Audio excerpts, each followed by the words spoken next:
সৌম্যর যেইটা আমরা শুনেছিলাম যে আসলে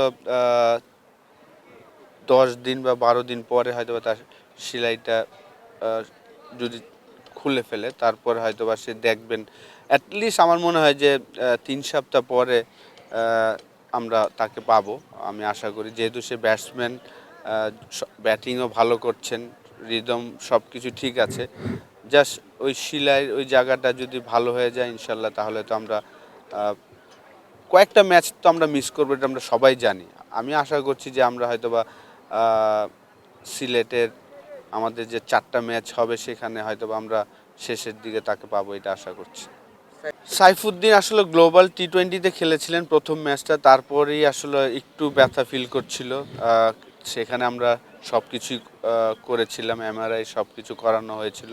তো বিপিএলের প্রথম ম্যাচ থেকে সে একদম খেলতে পারবেন এটা আমরা জানি, এবং সে ইন্ডিভিজুয়াল ট্রেনিংও করছেন, আমরা কিছুদিন দেখেছি। আজকে আসেনি, কালকে থেকে হয়তো আমরা তাকে আমাদের প্র্যাকটিস সেশনে দেখব।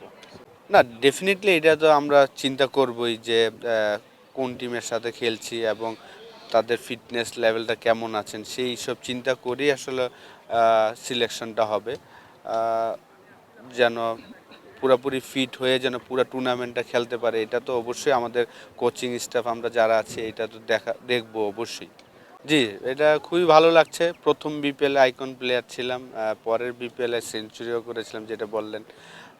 তো লাস্ট ইয়ার থেকে আসলে আমি যেহেতু ক্রিকেটের খেলার পরে যে লাইফটা সেটা আমি কোচিংয়ে আসতে চেয়েছিলাম, সেই কারণে লাস্ট ইয়ারই আসলে লেভেল 3টা করেছিলাম। তো লাস্ট ইয়ার কাজ করার কথা ছিল রংপুর রাইডার্সের সাথে, কিন্তু হয়নি। তো এই বছর শুরু করেছি, ভালো লাগছে। যেহেতু বিপিএলের আগেই একটা আমরা গ্লোবাল টি-20 টুর্নামেন্ট খেলে এসেছি এবং চ্যাম্পিয়ন হয়েছে রংপুর রাইডার্স, তো ভালো লাগছে।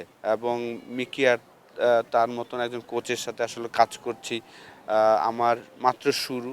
তো এই ধরনের কোচের আন্ডারে থেকে নিজেকে অনেক কিছু শেখার জিনিস আছে, সেই জিনিসগুলো শিখছি, ভালো লাগছে। এবং সবাই আসলে রংপুর রাইডার্সের হয়ে খেলতে চায় বা কাজ করতে চায়।